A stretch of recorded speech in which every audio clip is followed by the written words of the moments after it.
नमस्कार, बहुत स्वागत है आप सभी का। आप देख रहे हैं प्राइम टाइम शो बिहार में किसकी बहार है। मैं हूं आपके साथ जया मिश्रा। बिहार विधानसभा चुनाव में एनडीए के नेतृत्व को लेकर अमित शाह ने बड़ा बयान दिया। शाह ने एक बार फिर से साफ कर दिया कि हम सब नीतीश कुमार के नेतृत्व में चुनाव लड़ रहे हैं। एनडीए में नीतीश को लेकर कोई संदेह नहीं। शाह ने साफ संदेश दिया कि नीतीश ही एनडीए के महानायक हैं। आपको ये खास रिपोर्ट दिखाते हैं। भारत माता की जय श्री राम। हम नीतीश जी के नेतृत्व में चुनाव लड़ रहे हैं। केंद्रीय गृह मंत्री अमित शाह ने एक बार फिर साफ कर दिया है कि बिहार में एनडीए के नेता नीतीश कुमार ही हैं। एनडीए नीतीश कुमार के नेतृत्व में चुनाव लड़ रहा है। बिहार में एनडीए के लिए नीतीश से बड़ा कोई नेता नहीं है। नीतीश के नाम पर कोई किंतु और परंतु नहीं है। मुंगेर में चुनावी जनसभा को संबोधित करते हुए शाह ने एनडीए को 5 पांडव बताया और नेतृत्वकर्ता नीतीश कुमार को। पांचों दल जदयू, भाजपा, हम पार्टी, पासवान जी की पार्टी, कुशवाहा जी की पार्टी, 5 पांडवों की तरह एकजुट होकर चुनाव लड़ रहे हैं। और दूसरी ओर महागठबंधन में टिकटों के मामले पर ही लठमारी हो गई है। इनका ना नेता है, ना नीयत है, ना नेतृत्व है। एनडीए का हम नीतीश जी के नेतृत्व में चुनाव लड़ रहे हैं। बिहार की सियासी जंग में महागठबंधन ने पोस्टर के जरिए तेजस्वी को नायक बताया था, लेकिन अमित शाह ने साफ कर दिया कि बिहार के महानायक एक ही हैं और वो हैं नीतीश कुमार, जिन्होंने बिहार को जंगल राज, अपराध और भ्रष्टाचार से मुक्ति दिलाई। सारे उद्योग बंद हुए, सिर्फ एक ही उद्योग चला, डकैती, खून, फिरौती, अपहरण, और पूरा बिहार नरसंहारों से जल गया था। नीतीश बाबू ने 20 साल में बिहार को एक अच्छा प्रदेश बनाकर अच्छी कानून और व्यवस्था का काम करा है। महागठबंधन तेजस्वी को सीएम फेस बताकर एनडीए से सवाल पूछ रहा था, लेकिन शाह ने शंखनाद करते हुए कहा कि पूरा का पूरा एनडीए नीतीश कुमार के नेतृत्व में चुनाव लड़ रहा है। नीतीश कुमार एनडीए के लिए महानायक हैं। न्यूज 18 के लिए मुंगेर से अरुण शर्मा और नालंदा से अभिषेक कुमार की रिपोर्ट। देखिए, बिहार के सियासी रण में उतरे अमित शाह ने आज कई जिलों में धुआंधार प्रचार कर नीतीश कुमार को नेतृत्वकर्ता बताया। आरजेडी पर जोरदार वार किया। शाह ने लालू परिवार के भ्रष्टाचार और 2005 से पहले के दौर की याद दिलाकर महागठबंधन के सियासी परखच्चे कैसे उड़ाए, आपको इस रिपोर्ट में दिखाते हैं। अमित शाह जी को जय श्री राम। अमित शाह जी को जय श्री राम। अमित शाह बिहार के चुनावी रण में धुआंधार प्रचार कर रहे हैं। एक तरफ शाह ने साफ किया कि नीतीश कुमार के नेतृत्व में ही एनडीए चुनाव लड़ रहा है, तो दूसरी तरफ उन्होंने आरजेडी पर जोरदार प्रहार भी किया। खगड़िया में चुनावी सभा को संबोधित करते हुए अमित शाह ने छठी मैया से ऐसी प्रार्थना की जिस पर सियासत सुलग गई। मैं छठ मैया से प्रार्थना करता हूं कि हमारा बिहार हमेशा जंगल राज से मुक्त रहे, कानून व्यवस्था मजबूत रहे, हमारी बहन बेटियां सुरक्षित रहे और बिहार आगे चलकर विकसित प्रदेश बने। खगड़िया में अमित शाह ने लालू प्रसाद और आरजेडी पर जमकर निशाना साधा। शाह ने हत्या, फिरौती और अपहरण को लेकर आरजेडी के सवाल की तुलना ऐसे मुहावरे से की जिस पर सभा तालियों से गूंज उठी। शाह ने दावा किया कि बिहार में आपराधिक वारदातों में 80% तक की कमी आई। ये लालू जी के बेटे बिहार में हत्या की बात कर रहे थे, डकैती, फिरौती की बात कर रहे। ये तो कैसा है भैया, 100 चूहे खाकर बिल्ली हज करने चली, ऐसी बात है। अरे लालू जी, 20 साल के नीतीश कुमार के शासन में 2005 की तुलना में हत्या में 20% का कमी हुआ है। 20%, डकैती में 80% का कमी हुआ है, फिरौती 80% का कमी हुआ है। खगड़िया के बाद अमित शाह नालंदा में गरजे। शाह ने यहां लालू प्रसाद के घोटालों की खूब चर्चा की और तेजस्वी को सीएम फेस बनाने पर भी तंज कसा। 940 करोड़ का चारा घोटाला किया, लैंड फॉर जॉब स्कैम किया, होटल बेचकर पैसा खा गए, अलकतरा घोटाला किया, बाढ़ राहत का घोटाला किया, बीपीएससी भर्ती का घोटाला किया और आय से ज्यादा संपत्ति का घोटाला किया। और अब वो अपने बेटे को मुख्यमंत्री बनाना चाहते। लालू जी बेटे को बिहार का मुख्यमंत्री बनाना चाहते हैं और सोनिया जी बेटे को देश का प्रधानमंत्री बनाना चाहते हैं। बिहार में सियासी रण में शाह लगातार हुंकार भर रहे हैं। आरजेडी के घोटालों और 2005 से पहले के दौर को याद दिलाकर शाह लगातार लोगों को सतर्क कर रहे हैं। चुनावी रण में शाह ने आरजेडी के खिलाफ हल्ला बोल दिया है। न्यूज 18 के लिए खगड़िया से दिग्विजय कुमार और नालंदा से अभिषेक कुमार की रिपोर्ट। और वहीं बिहार में चुनाव प्रचार जोर पकड़ चुका है। रैलियां और रोड के अलावा भी कई मोर्चों पर सियासी लड़ाई लड़ी जा रही है। आरजेडी ने पटना में पार्टी कार्यालय के बाहर तेजस्वी यादव का एक नया पोस्टर जारी कर दिया, जिसमें तेजस्वी यादव को नायक बताया गया। अब इसी पोस्टर को लेकर सियासी वार पलटवार का दौर शुरू हो चुका है। दिखाते हैं आपको। बिहार में चुनाव प्रचार अपने चरम पर पहुंच गया है।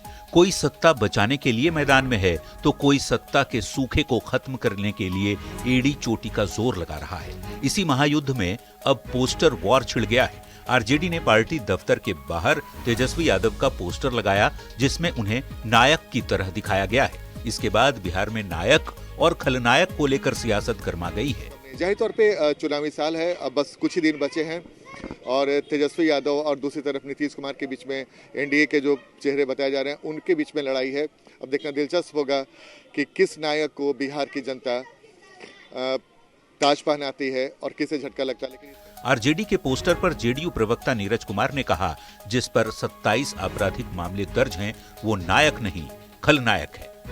कुल 27 मामले लंबित हैं आर्थिक अपराध और अपराध के तेजस्वी यादव के खिलाफ।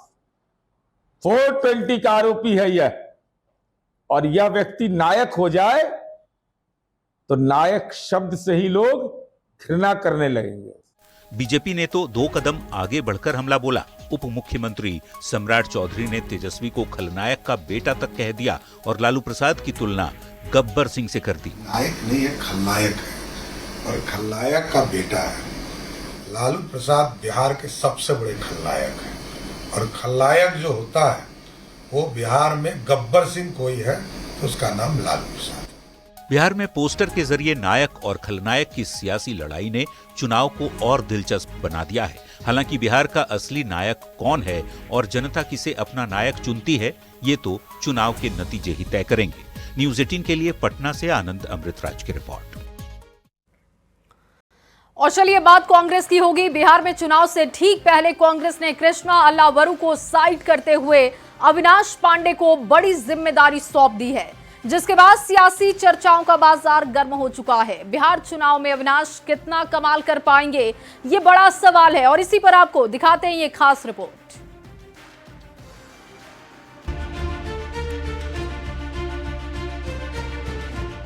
चुनावी मौसम में कांग्रेस ने बड़ा फैसला लिया है। कांग्रेस हाईकमान ने अविनाश पांडे को बिहार विधानसभा चुनाव की संरचनात्मक और चुनावी रणनीति को लेकर बड़ी जिम्मेदारी दी। इस बात की जानकारी खुद कांग्रेस के राष्ट्रीय महासचिव अविनाश पांडे ने सोशल मीडिया एक्स पर पोस्ट के जरिए दी। अविनाश पांडे ने लिखा, जब भी कोई जिम्मेदारी दी गई बखूबी निभाया हूँ।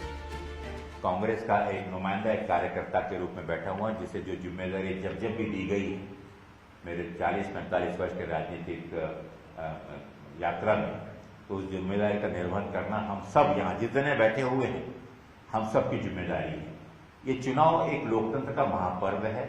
इसमें जब जब जो भी जिम्मेदारी, जो भी भूमिकाएं दी जाती हैं, उसे सफलतापूर्वक और पूरी निष्ठा के साथ निभाने का हम प्रयत्न करें। वहीं कांग्रेस के इस फैसले पर सियासत शुरू हो गई है। बीजेपी ने कांग्रेस के इस फैसले पर तंज कसा है और कार्यकर्ताओं की अनदेखी का आरोप लगाया, तो कांग्रेस और आरजेडी ने इस फैसले का स्वागत किया है। अविनाश पांडे जी को बिहार भेजना एक स्वागत योग्य कदम है।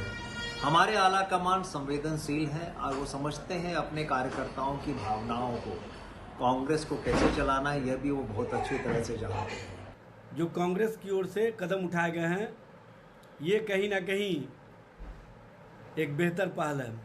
और जिस तरीके से कांग्रेस में खुद पुराने कार्यकर्ताओं की अनदेखी हो रही है, जिस तरीके से राजद के कहे पे कांग्रेस हर वो निर्णय ले रही है जो लालू और उनके लाल चाह रहे हैं, अब तो कांग्रेस में कार्यकर्ता भी अपने आप को बहुत असहज महसूस कर रहा है। अविनाश पांडे को बिहार चुनाव की जिम्मेदारी देने के बाद सियासी चर्चाओं का दौर शुरू हो चुका है।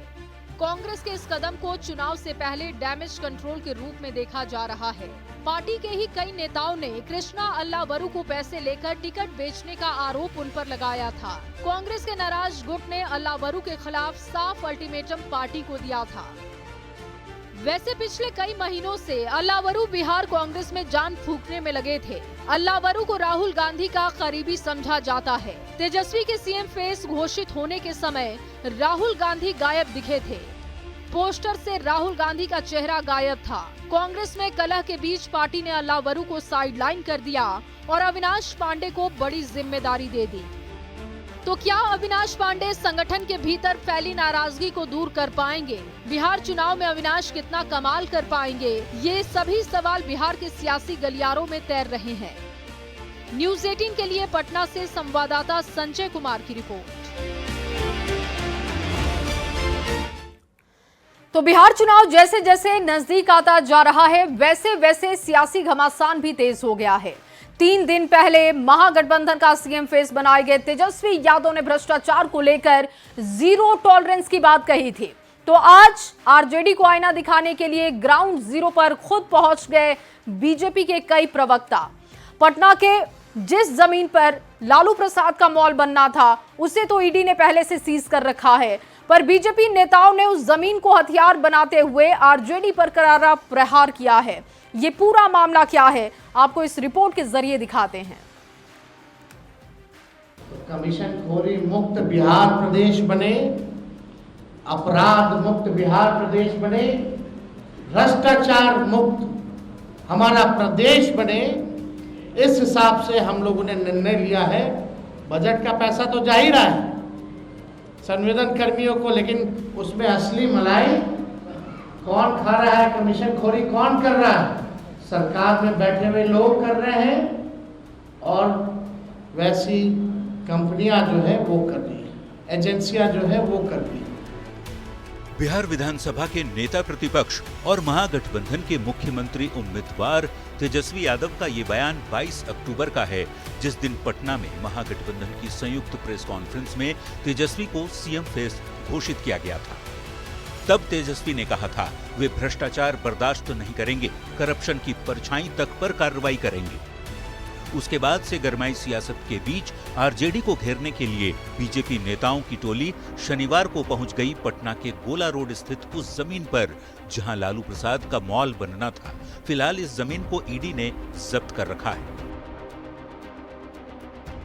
जानकारी के मुताबिक 3.5 एकड़ ये जमीन है जिस पर लालू यादव का मॉल बनने वाला था, और इसी दौरान पोल खुल गया। और अब जब चुनाव चल रहा है बिहार में, बीजेपी के तमाम नेता प्रवक्ता यहाँ पर पहुँचे हैं और यह दिखाने और बताने की कोशिश कर रहे हैं कि लालू यादव का परिवार किस तरह से भ्रष्टाचार कर पटना में और बिहार में संपत्ति अर्जित किया है।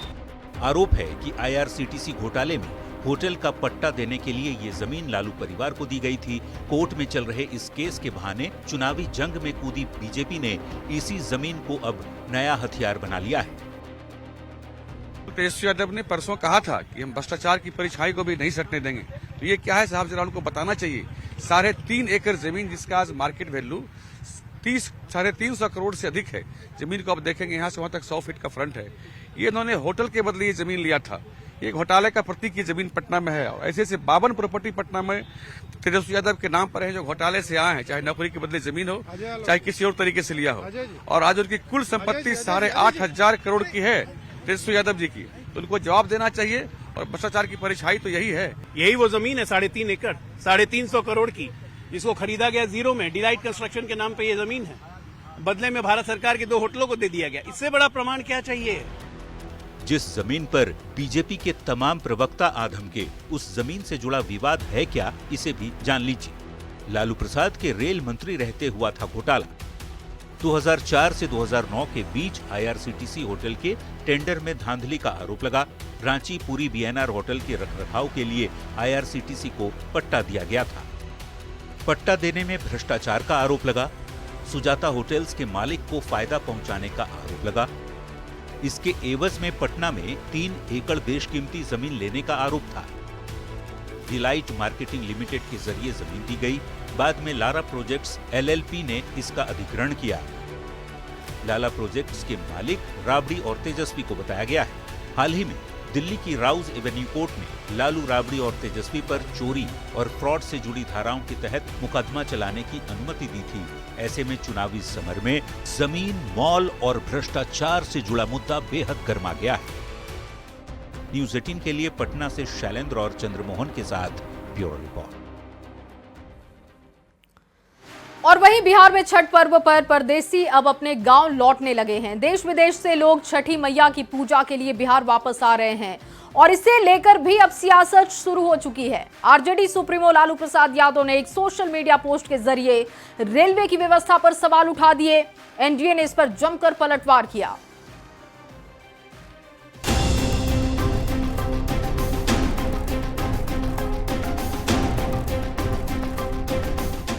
बिहार में हर तरफ लोक आस्था के महापर्व छठ का उमंग देखने को मिल रहा है। बड़ी संख्या में लोग ट्रेनों से अपने गांव, अपने घर पहुंच रहे हैं। पर इसी बीच आरजेडी के राष्ट्रीय अध्यक्ष लालू प्रसाद ने एक पोस्ट कर छठ में बिहार आ रहे यात्रियों को लेकर चिंता जताई। लालू प्रसाद ने पोस्ट में लिखा, झूठ के बेताज बादशाह और जुमलों के सरदार ने शेखी बघारते हुए कहा था कि देश की कुल 13,198 ट्रेनों में से 12,000 रेलगाड़ियां छठ पर्व के अवसर पर बिहार के लिए चलाई जाएंगी।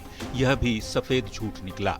20 सालों की एनडीए सरकार में पलायन का दंश झेल रहे बिहारियों के लिए लोक आस्था के महापर्व छठ पर भी ये लोग रेलगाड़ियां ढंग से नहीं चलवा सकते।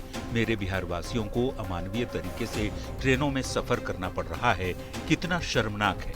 लालू प्रसाद ने छठ महापर्व के दौरान ट्रेनों की कुव्यवस्था की बात कही, पर ट्रेन के मुसाफिरों की भी सुनिए क्या कह रहे हैं। यहाँ व्यवस्था तो अच्छा लगा, मतलब हर तरफ देखने से लग रहा था कि अच्छा है, कोई दिक्कत नहीं। फर्स्ट एक्सपीरियंस था, दैट वाज रियली सुपर। वहाँ पर जो आरपीएफ को मैंने देखा, प्लस उन्होंने जो स्टाफ वगैरह हायर किया था, उन्होंने क्राउड मैनेजमेंट फैंटास्टिक वे में किया। हैदराबाद से आ रहा हूँ, अच्छा से सीट वोट मिल गया था, बाकी सब यात्रीगण अच्छे से आए हैं। लालू प्रसाद के पोस्ट पर पलटवार करते हुए एनडीए नेताओं ने उन्हें याद दिलाया कि जब वे रेल मंत्री थे तब बिहारियों का छठ में क्या हाल होता था। आदरणीय लालू प्रसाद जी, 3 का चश्मा उतारिए और देखिए कि कितनी भारी संख्या में लोग छठ पर्व पर रेलगाड़ियों से अपने घरों को आ रहे हैं। रेल मंत्री तो आप भी थे, बिहार के थे, जरा बताइए ना कि आपने अपने समय में कितनी स्पेशल ट्रेनें चलाई थी। 12,000 स्पेशल ट्रेन दिवाली और छठ को लेकर बिहार को दिया गया है, तो आपको पेट में पीड़ा हो रही है। रेल मंत्री थे तब 12 ट्रेन दिए थे पर्व को लेकर। आज रेल मंत्री बिहार के नहीं हैं, लेकिन स्टेशन पर जाकर बिहार के लोगों से बातचीत कर रहे हैं, उनसे पूछ रहे हैं कि आपको कोई दिक्कत नहीं ना है। छठ महापर्व के बहाने नेता एक दूसरे को निशाने पर ले रहे हैं, वैसे रेल यात्री हंसी खुशी अपने घर भी पहुंच रहे हैं। अब ये देखना होगा चुनाव में छठी मैया अपना आशीर्वाद किसे देती है। पटना से संवाददाता रवि एस नारायण के साथ ब्यूरो रिपोर्ट, न्यूज़ 18। और देखिए, बिहार की सियासत के बीच सीएम नीतीश का एक्स पर पोस्ट आ गया है। 2005 से पहले मुस्लिम समुदाय के लिए कोई काम नहीं हुआ, इस बात का जिक्र उन्होंने किया। और 2005 से पहले की बात उन्होंने की, मुस्लिम समुदाय के लिए कोई काम नहीं होता था। जिनकी सरकार थी उन्होंने वोट बैंक के रूप में मुस्लिमों का इस्तेमाल किया। राज्य के अलग अलग हिस्सों में सांप्रदायिक झगड़े होते थे। हमारी सरकार बनी तो मुस्लिम समुदाय के लिए हमने काम किया। अल्पसंख्यक कल्याण विभाग की बजट में 306 गुना वृद्धि की। 8000 से अधिक कब्रिस्तानों को घेराबंदी करने का हमने काम किया। चुनाव के समय कुछ लोग मुस्लिम समुदाय का हितैषी बताने में जुटे हैं। वोट के लिए तरह तरह के हथकंडे अपनाए जा रहे हैं। हमारी सरकार ने जो काम किए उसे याद रखिए, उसी के आधार पर तय कीजिए कि अपना वोट आपको किसे देना है। सीएम का ये पोस्ट आप देख रहे थे और मुस्लिम समुदाय को लेकर वो बात कर रहे थे। उन्होंने कहा कि अभी जो लोग हितैषी बन रहे हैं वो कम से कम ये तो बता दे कि मुस्लिम समुदाय के लिए उन्होंने क्या किया। लेकिन हमने काम किया और इसके साथ ही सीएम नीतीश कुमार ने अपने कार्यकाल के दौरान जो भी मुस्लिमों के लिए काम किए उसका भी जिक्र किया। आगे बढ़ेंगे। पटना में सीएम नीतीश ने चुनावी सभा की और रामकृष्णा नगर में होने वाली चुनावी सभा में सीएम ने जेडीयू उम्मीदवार श्याम रजक के समर्थन में वोट की अपील की। इस दौरान मंच से एक बार फिर से सीएम ने विपक्ष को आड़े हाथों लिया। 2005 से पहले आरजेडी शासनकाल की जनता को याद दिलाई। सीएम ने कहा कि पहले की सरकार ने कुछ नहीं किया, लेकिन एनडीए सरकार में कानून का राज चलता है। परिवारवाद को लेकर भी सीएम नीतीश ने लालू परिवार पर निशाना साधा।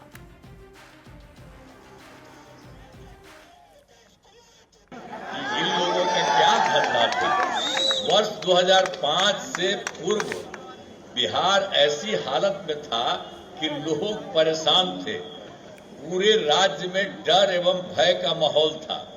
समाज में विवाद होता था। न सही ढंग से पढ़ाई की व्यवस्था थी, न इलाज की, न बिजली की, न सड़क की। पहले वाली सरकार ने कुछ काम नहीं किया। तो पहले कुछ और बताएं, हम भी बता दिए कि इन लोगों की जो स्थिति रही थी। आज जब से हम लोगों की सरकार बनी है तब से कानून का राज है। कोई झगड़ा झंझट नहीं होता है। सभी के लिए काम किया है, चाहे हिंदू हो, मुस्लिम हो, अपर कास्ट हो, पिछड़ा हो, अति पिछड़ा हो, दलित हो, महादलित हो, सबके लिए काम। और वहीं तेजस्वी यादव की चुनावी सभा में एक बार फिर विवाद होता हुआ दिखा। विवादों से ये घिर गया जहां सभा के दौरान आरजेडी एमएलसी ने वक्फ बिल को फाड़ देने की बात कह दी। दरअसल खगड़िया जिले के गोगरी में तेजस्वी यादव की जनसभा हो रही थी और इसी दौरान आरजेडी एमएलसी कारी शोएब ने मंच से विवादित बयान दिया। उन्होंने कहा कि अगर हमारी सरकार बनी तो जितने भी बिल हैं वो हम फाड़ देंगे। कहा कि अगर तेजस्वी यादव मुख्यमंत्री बनते हैं तो वक्फ कानून को खत्म कर दिया जाएगा। उनके इस बयान का वीडियो अब सोशल मीडिया पर तेजी से वायरल हो रहा है, जिससे राजनीतिक गलियारों में हलचल भी मच गई है। वक्फ बिल के खिलाफ करने वाले को इलाज करना है। जिन लोगों ने वक्फ बिल का समर्थन किया उनका इलाज करना है। कहां थे ये सारे लोग? तेजस्वी यादव जी मुख्यमंत्री बनेंगे, सारे बिल फाड़ के फेंक दिए जाएंगे, चाहे वो वक्फ बिल हो, कोई बिल हो। यहां सिर्फ सरकार होगी और इंसानियत की सरकार होगी। और देखिए, इस बयान के बाद अब सियासत भी हाई है। जेडीयू ने आरजेडी पर बिहार के मुसलमानों को गुमराह करने का आरोप लगा दिया। बीजेपी ने कहा कि वक्फ की प्रॉपर्टी को 70 साल तक आरजेडी और कांग्रेस ने लूटा। भारतीय जनता दल के लीडरों को ये बताना चाहिए कि वक्फ की जमीनों पर जो उनकी पार्टी के लीडरों ने गया में, मुंगेर में, पटना में कब्जा कर रखा, उसको कब छुड़वाने जा रहे हैं। ये कहना बहुत आसान है और लोगों को गुमराह करने की कोशिश एक ऐसे बिल के बारे में जिसमें पार्लियामेंट में जिस बिल को पास कर दिया और अब सुप्रीम कोर्ट में हेयरिंग चल रही है। लालू परिवार, सो कॉल्ड सेकुलर दल, ये सारे के सारे मुसलमान कौम के दुश्मन हैं। ये नहीं चाहते हैं कि मुसलमान कौम का बच्चा तालीम हासिल करे। ये नहीं चाहते हैं कि मुसलमान नौजवान रोजगार पाए। ये पूरी तरह से स्पष्ट हो जाता है कि ये नहीं चाहते हैं कि मुसलमान समाज तरक्की करे। ये नहीं चाहते हैं कि मुसलमान समाज जो है आगे बढ़े। अगर ये मुसलमान समाज तरक्की कर गया, आगे बढ़ गया, तो लालू का झोला कौन ढोएगा। इसलिए इन्होंने लगातार मुसलमानों को पीछे रखने का काम किया है। अभी हम लोग चुनाव में हो और पूरी जिम्मेदारी हमारी चुनाव की है। चुनाव के बाद, सरकार बनाने के बाद राज्य हित में हम लोग फैसले लेंगे। इस पे पहले से कोई टीका टिप्पणी उचित नहीं है। कहते हैं कि हमारी सरकार बनेगी तो चंद्रमा को ले आवेंगे पृथ्वी पर, है संभव? तो उसी वो लोग बोलते हैं होना कुछ नहीं है तो आए बाएं चकराएं, जो बोल दें वो लोग। लेकिन जो करने वाला है यथार्थ को समझता है और उसी ढंग से वो बात करता है। तो इन लोगों को तो होना नहीं है, तो जो मन में है सब बोल रहे हैं। और वहीं खगड़िया के गोगरी के भगवान हाई स्कूल मैदान में तेजस्वी यादव की चुनावी जनसभा हुई, जहां उन्होंने आरजेडी उम्मीदवार डॉक्टर संजीव कुमार के पक्ष में माहौल बनाया। इस दौरान मुकेश सहनी भी उनके साथ मंच पर थे। मंच से तेजस्वी यादव ने अपने 17 महीने के कार्यकाल की तारीफ की। कहा कि उन्होंने युवाओं को रोजगार देने का काम किया, जनता से महागठबंधन को जिताने की अपील की। जब हम 17 महीने सरकार में आए तो 5 लाख लोगों को सरकारी नौकरी देने का काम किया। 4.5 लाख नियोजित शिक्षकों को राजकीय कर्मी का दर्जा दिया। 3.5 लाख नौकरी प्रक्रियाधीन हम लोगों ने कराने का काम किया कि नहीं किया? नहीं, नकलची सरकार उस समय कहते थे कहां से देगा, असंभव है, अपन बाबू के पास से ला के पैसा वेतन बांटेगा। किए कि नहीं किए? नौकरी मिला कि नहीं मिला? शिक्षक का बहाली हुआ कि नहीं हुआ?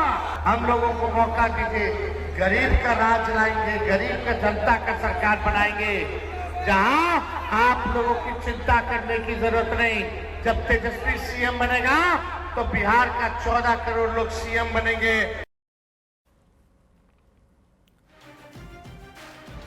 खलनायक पर आई नायक वाले पोस्टर पर तेजस्वी, टूटेगा जंगल राज वाला नैरेटिव। आरजेडी ने तेजस्वी को बताया नायक, एनडीए बोले खलनायक।